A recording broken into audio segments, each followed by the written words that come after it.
సోదరీ సోదరులారా, పోయినసారి సందేశంలో దేవుని పిలుపు మన హృదయాలలో ప్రతిధ్వనించింది. రండి, దేవుని సందేశం వినండి. దేవుని నోట వెలువడే ప్రతి మాట మనలను బతికిస్తుంది. ప్రార్థించుకుందాం. దేవా తండ్రి, నీకు కృతజ్ఞులం. క్రీస్తునందు ఆత్మ సంబంధమైన ప్రతి ఆశీర్వాదం మాకు ధారాదత్తం చేసిన మీ కృపకు గాను కృతజ్ఞతాస్తుతులు. ఈవేళ మాతో మాట్లాడండి. మీ మాటలోని జీవశక్తి మమ్ములను బలపరచాలి. మీ వెలుగు మమ్ములను వెలిగించాలి. మా అంతరంగం మీ కంఠధ్వని ప్రకంపనాలకు ప్రతిధ్వనించాలని నిరీక్షిస్తున్నాం. శ్రోతలను ఆశీర్వదించి మీ స్పర్శ చేత వారికి ఆరోగ్యము, ఆనందము ప్రాప్తించున్నట్లు మాట్లాడుమని యేసుక్రీస్తు ద్వారా వేడుకుంటున్నాము తండ్రి. ఆమేన్. సోదరీ సోదరులారా, మన దేవుడు వెదికే దేవుడు, అన్వేషకుడు. ఆదాము హవ్వల పతనం మొదలుకొని దేవుడు నాటి నుండి నేటి వరకు మనలను వెతుకుతూనే ఉన్నాడు. రోమాపత్రిక 3వ అధ్యాయం 11వ వచనంలో పౌలు అన్నాడు, నీతిమంతుడు లేడు, ఒక్కడూ లేడు, గ్రహించేవాడు ఎవ్వడూ లేడు, దేవుణ్ణి వెదికేవాడు ఎవ్వడూ లేడు. అందుకే యోహాను శుభవార్త 15వ అధ్యాయం 16వ వచనంలో యేసు ప్రభు అంటున్నాడు, మీరు నన్ను ఏర్పరచుకొనలేదు, నేనే మిమ్ములను ఏర్పరచుకున్నాను. 1 యోహాను 4వ అధ్యాయం 19వ వచనంలో యోహానుతో కలిసి మనము చెప్పగలం, ఆయనే మొదట మనలను ప్రేమించాడు గనుక మనము ప్రేమిస్తున్నాము. దేవుడు మనిషిని వెతుకుతున్నాడు, మనిషిని రక్షించుకోవడానికి వెతుకుతున్నాడు. అయితే ఇదొక గొప్ప సంఘర్షణ, సైతానుతో పోరాటం. ఆదికాండం 3వ అధ్యాయం 16వ వచనంలో స్త్రీతో దేవుడు ఏమన్నాడు? నీ ప్రయాసమును, నీ గర్భవేదనను నేను మిక్కిలి హెచ్చిస్తాను. వేదనతో పిల్లలను కంటావు. నీ భర్త ఎడల నీకు వాంఛ కలుగుతుంది, అతడు నిన్ను ఏలుతాడు. ఇది స్త్రీపై దేవుడు విధించిన తీర్పు. ప్రసవ వేదన తప్పదు. ఈ వేదన ద్వారా ఆనందం వస్తుంది. అది దైవ నిర్ణయం. ఈమె వేదన ద్వారానే మానవ సంతతికి కొనసాగింపు. దేవుడు ఆదాముతో అన్నాడు, నీవు నీ భార్య మాట విని తినవద్దు అని నేను నీకు ఆజ్ఞాపించిన వృక్షఫలాలను తిన్నావు గనుక నీ నిమిత్తము నేల శపింపబడి ఉన్నది. ప్రయాసతోనే నీవు బతికినన్నాళ్లు దాని పంట తింటావు. అది ముండ్ల తుప్పలను, గచ్చ పొదలను మొలిపించి నీకిస్తుంది. పొలమందలి పంట నీవు తింటావు. ఇది పురుషునిపైకి వచ్చిన శాపం. మానవునికి మరణం సంప్రాప్తమైంది. ప్రతి మానవుడు చావక తప్పదు. నీవు నేలకు తిరిగి చేరే వరకు నీ ముఖపు చెమటోడ్చి ఆహారం తింటావు. నేల నుండి నీవు తీయబడ్డావు.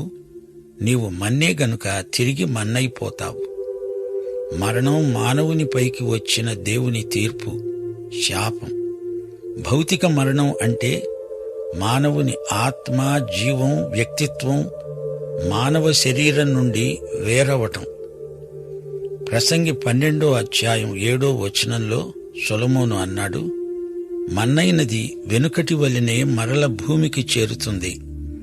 ఆత్మ దానిని దయచేసిన దేవుని వద్దకు మరల వెడుతుంది. మానవుడు దేవుని పట్ల బాధ్యత గలవాడు. రక్షణ పొందినా నశించినా దేవునికి మానవుడు బాధ్యుడే. పండు తినగానే ఆదాము భౌతికంగా చావలేదు. ఆ తరువాత ఇంకా 900 ఏండ్లు బతికాడు. అయితే దేవునికి అవిధేయుడైన మరుక్షణమే ఆదాము ఆధ్యాత్మికంగా చనిపోయాడు. అనగా దేవుని నుండి వేరైపోయాడు. మరణము అంటే ఎడబాటు. ఎఫెసీ పత్రికలో పౌలు రాశాడు, మీరు పాపముల చేత, అపరాధముల చేత చచ్చినవారు. అంటే భౌతికంగా కాదు, ఆధ్యాత్మికంగా వారు చచ్చినవారే, మృతులే. దేవుని నుండి వేరైపోయారు. తప్పిపోయిన కుమారుడు తండ్రికి దూరమైపోయాడు. అతడు తిరిగి వచ్చినప్పుడు తండ్రి పెద్ద కొడుకుతో అన్నాడు, ఈ నా కొడుకు చనిపోయి బతికాడు, తప్పిపోయి దొరికాడు. లూకా శుభవార్త 15వ అధ్యాయం 24వ వచనం. వాడు చచ్చాడా అంటే ఆధ్యాత్మికంగా చచ్చాడు, భౌతికంగా కాదు. తండ్రి నుండి దూరమైపోయాడు. తండ్రి నుండి వేరైపోవటము అంటే చావే. ఇది దేవుని భాష. యేసు ప్రభువు మార్తతో అన్నాడు, నేనే పునరుత్థానమును జీవమును. నాయందు విశ్వాసముంచేవాడు చనిపోయినా బతుకుతాడు. బతికి నాయందు విశ్వాసముంచేవాడు ఎన్నటికీ చనిపోడు. యోహాను సువార్త 11వ అధ్యాయం 25వ వచనం.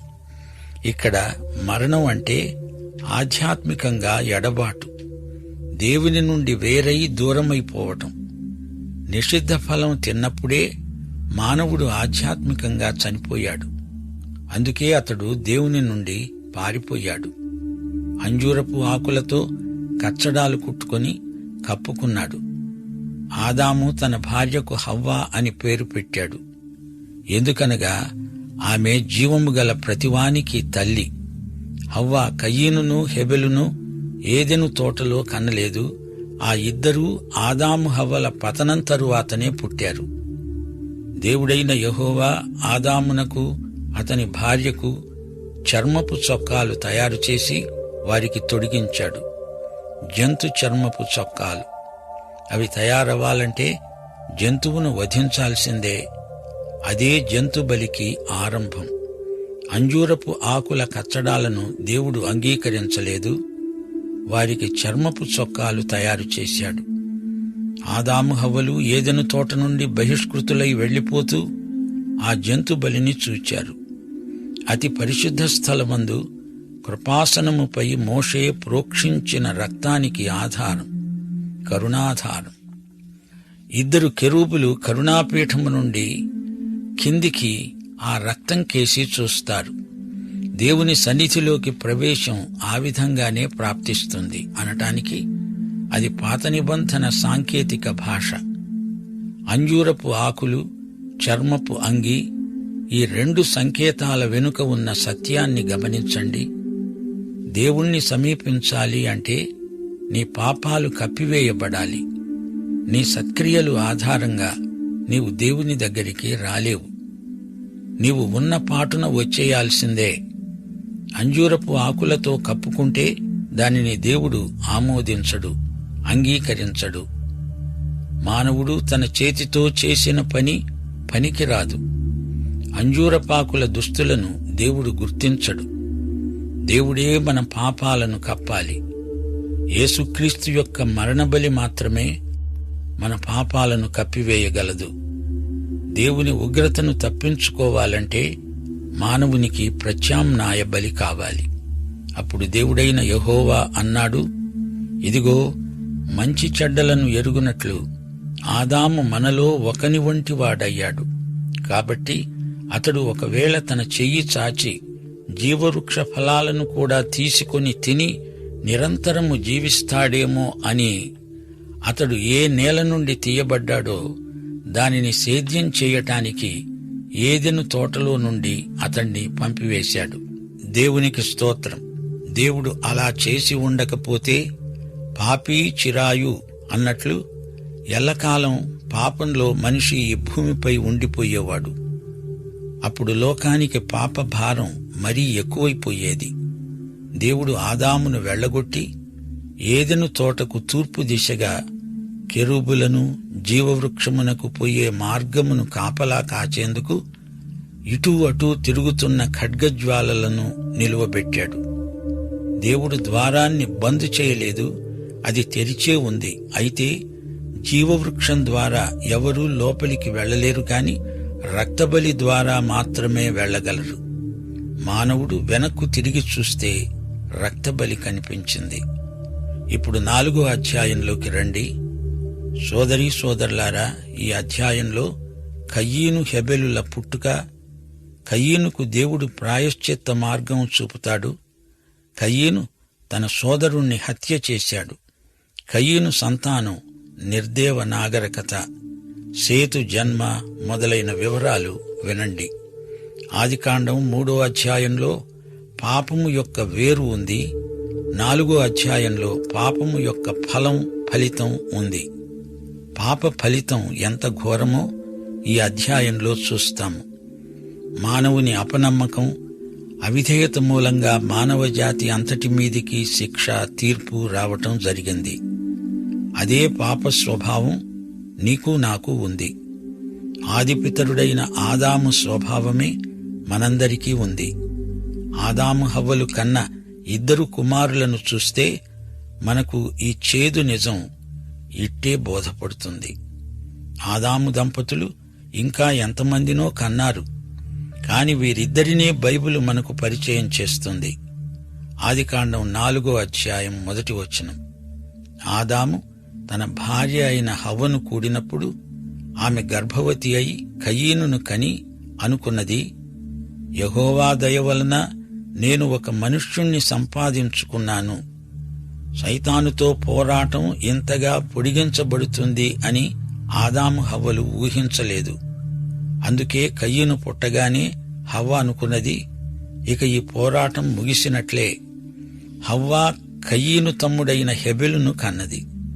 హెబెలు గొర్రెల కాపరి, కయీను భూసేద్యం చేసేవాడు. ఈ 2 వ్యక్తులను జాగ్రత్తగా గమనించండి.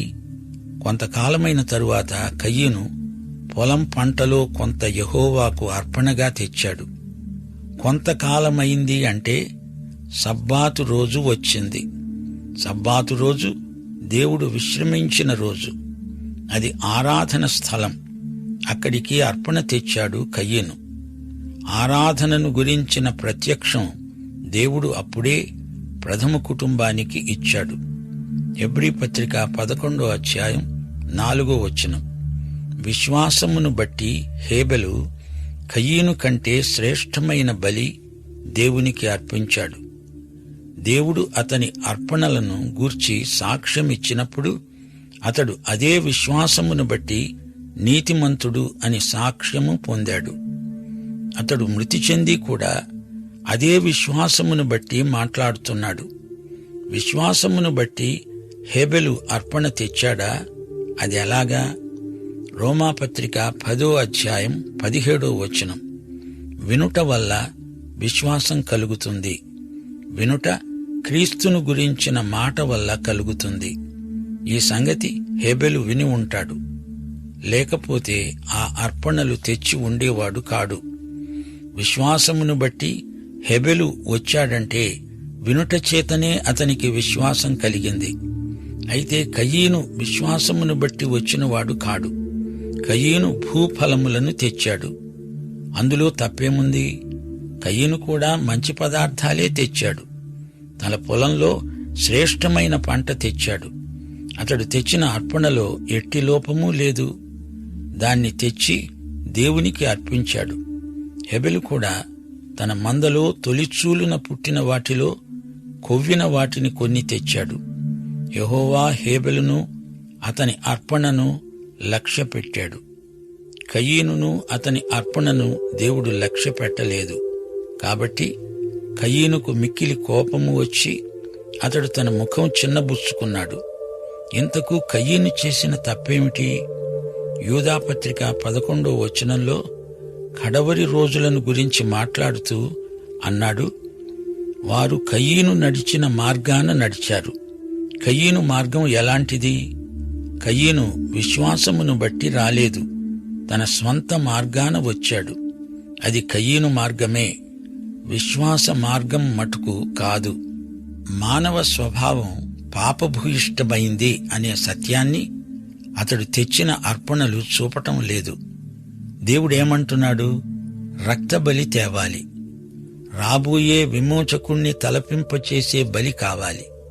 దాన్ని ఆధారం చేసుకుని నీవు రావాలి గాని నీ స్వంత పద్ధతిలో రాకూడదు. కయీను తెచ్చిన అర్పణలో మరో లోపం ఉంది. మానవుడు దేవుని నుండి వేరైపోయాడు అనే సత్యాన్ని కయీను అర్పణ వ్యక్తం చెయ్యదు. అంతా బాగానే ఉందిలే అనే ధీమాతో అతడు ఆషామాషిగా అర్పణ తెచ్చాడు. విశ్వమానవ సౌభ్రాతృత్వమని, దేవుడు అందరికీ తండ్రి అని పొడి మాటలు చెబుతారు కొందరు. మానవుని పాపభూయిష్ట స్వభావాన్ని వ్యక్తం చెయ్యరు. సోదరీ సోదరులారా, మానవుడు పాపి అని ఒప్పుకోకపోతే నీ బలులు అర్పణలు దేవుడు అంగీకరించడు. మనం తల్లి కడుపున పుట్టినప్పుడు దేవుని పిల్లలము కాము. దేవుడు మన తండ్రి కాడు.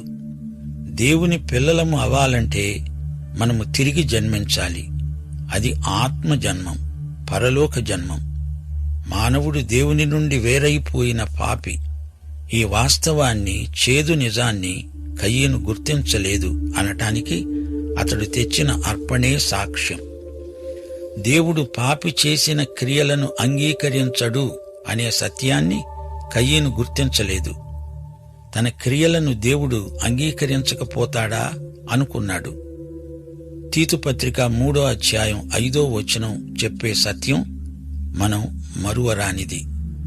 మన స్వనీతిని అనుసరించి చేసిన క్రియల మూలముగా కాక తన కనికరము చొప్పుననే పునర్జన్మ సంబంధమైన స్నానము ద్వారా పరిశుద్ధాత్మ మనకు నూతన స్వభావము కలుగజేయటం ద్వారా మనలను రక్షించాడు.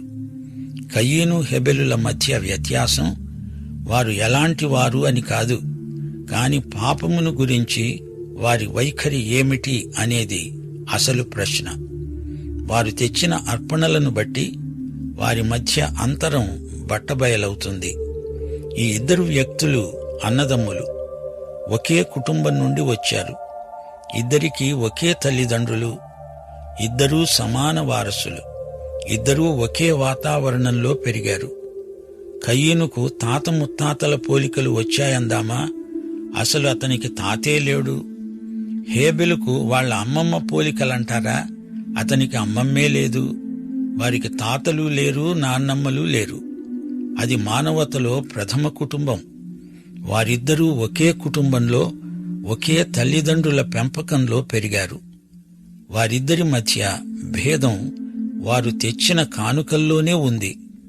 ఈ రోజున క్రైస్తవ విశ్వాసులారా, ఒక విషయం గ్రహించండి. మనలో ఎవరూ మరొకరి కంటే గొప్పవారు కారు. దేవునికి గారాబు కుమారులంటూ ఉండరు. దేవుడు మన తండ్రి. దేవునికి మనమలు మనమరాండ్రు ఉండరు. ప్రతి వ్యక్తి పాపి. అందరిలాగే నేను పాపిని అనుకోవాలి. పాపికి దేవునికి అర్పించవలసిన బలి కావాలి. ఆ బలి యేసుక్రీస్తే. ఆయనే మనలో ప్రతి ఒక్కరికి ప్రత్యామ్నాయ బలి. రోమాపత్రిక 3వ అధ్యాయంలో పౌలు అన్నాడు, క్రీస్తు యేసునందలి విశ్వాసము ద్వారా ఆయనను కరుణాధారముగా బయలుపరిచాడు. రోమాపత్రిక 10వ అధ్యాయం 3వ వచనంలో పౌలు ఇదే అంశాన్ని ప్రస్తావిస్తున్నాడు. వారు దేవుని నీతిని ఎరుగక తమ స్వనీతిని స్థాపింప పూనుకుంటూ దేవుని నీతికి లోబడలేదు. ఈ వచనంలో ఈ రోజున అనేక మంది యొక్క ఆధ్యాత్మిక చిత్తరువు గోచరిస్తున్నది. స్వప్రయత్నం వల్ల, మత విషయిక వ్యాయామం వల్ల ఇది రాదు. ఏదో సంఘ సభ్యత్వం వల్ల రాదు. దేవుని నీతి సమగ్రమైనది, సంపూర్ణమైనది, కల్తీ లేనిది. ఆ నీతి క్రీస్తు మాత్రమే మనకు ఆరోపించగలడు. రోమాపత్రిక 4వ అధ్యాయం 25వ వచనం, యేసు మన అపరాధముల నిమిత్తము అప్పగించబడి మనము నీతిమంతులముగా తీర్చబడటానికి, అనగా పరిగణించబడటానికి లేపబడ్డాడు. యేసే మనకు బదులు బలి అయ్యాడు. ఆయన మనకు ప్రత్యామ్నాయ బలి. ఆయన పునరుత్థానుడై లేచి మనకు తన నీతిని అనుగ్రహించాడు. 2 కొరింథీ 5వ అధ్యాయం 21వ వచనం, మనము క్రీస్తునందు దేవుని నీతి అగునట్లు పాపమెరుగని ఆయనను మన కోసము పాపముగా చేశాడు. పౌలు ఇదే మాట ఫిలిప్పీ పత్రిక 3వ అధ్యాయం 8-9 వచనాల్లో చెప్పాడు. నిశ్చయముగా నా ప్రభువైన యేసుక్రీస్తును గురించిన అతి శ్రేష్టమైన జ్ఞానము నిమిత్తమై ఏ విధము చేతనైనను మృతులలో నుండి నాకు పునరుత్థానము కలుగవలెనని క్రీస్తునందలి విశ్వాసము వలననైన నీతి, అనగా విశ్వాసమును బట్టి దేవుడు అనుగ్రహించు నీతి గలవాడనై ఆయన యందు అగపడు నిమిత్తము. కయీను నీతి అతని స్వనీతి విశ్వాసమును బట్టి కలిగింది కాదు. అయితే హేబెలు యొక్క నీతి విశ్వాసమును బట్టి క్రీస్తు బలియాగము వైపు చూపిన నీతి. ఇది దేవుని నీతి. కయీను, హేబెలు ఇద్దరూ ఆరాధనకై వచ్చారు. ఇద్దరూ ఒకలాగే ఉన్నారు. ఇద్దరూ కవల పిల్లలని కొందరు అనుకుంటారు. కాదు, కవల పిల్లల కంటే ఇంకా సన్నిహితులు. వారి రక్తం ఎన్నో తరాల నుంచి వారిలో ప్రవహిస్తూ వచ్చింది కాదు. వారే కదా ప్రథమ కుటుంబం. ఆదాము హవ్వల కుమారులు వీరిద్దరూ. వీరిద్దరి సౌశీల్యములో తేడా అందామా? అదీ కాదు. వారు తెచ్చిన కానుకల్లో, అర్పణల్లో ఉన్న తేడాను బట్టి దేవుని సన్నిధిలో ఈ వ్యత్యాసం కొట్టవచ్చినట్లు కనబడింది. విశ్వాసమును బట్టి హేబెలు అర్పణ తెచ్చాడు. కయీను దేవుడు గుర్తించని, అంగీకరించని అర్పణ తెచ్చాడు. అయితే సోదరీ సోదరులారా, దేవుడు కయీనుకు మరో అవకాశమిస్తున్నాడు. ఆదికాండం 4వ అధ్యాయం 6-7 వచనాలు. యెహోవా కయీనుతో అన్నాడు, నీకు కోపమేలా? ముఖము చిన్నబుచ్చుకొని ఉన్నావేమిటి? నీవు సత్క్రియ చేసిన ఎడల తలెత్తుకోవా? సత్క్రియ చెయ్యని ఎడల వాకిటనే పాపము పొంచి ఉంటుంది. నీ ఎడల దానికి వాంఛ కలుగుతుంది, నీవు దానిని ఏలుతావు. కయీనుకు ఎందుకింత కోపం? తన సోదరుణ్ణి హత్య చేసేంత కోపం వచ్చిందే. సోదరుణ్ణి చంపాలని కుట్ర పన్నుతూ ఉంటే అది హత్యకు దారితీస్తుంది. కయీను మానవ కుటుంబంలో మొదటి భ్రాతృహంత, సోదరుణ్ణి హత్య చేసినవాడు. సందేశం ఇక్కడ ఆపుదాము. ప్రార్థన. దేవా తండ్రి, నీ వాక్య దర్శనం మా ఆత్మలకు దర్పణం. నీ వాక్యపు అద్దంలో మా నిజస్వరూపం చూపుతున్నావు స్వామి. నీ హెచ్చరికలు పాటించి మా ఆధ్యాత్మిక జీవితమందు అభివృద్ధి పొందునట్లు మాకు సాయం చేయుమని యేసు నామమున ప్రార్థిస్తున్నాము తండ్రి. ఆమేన్.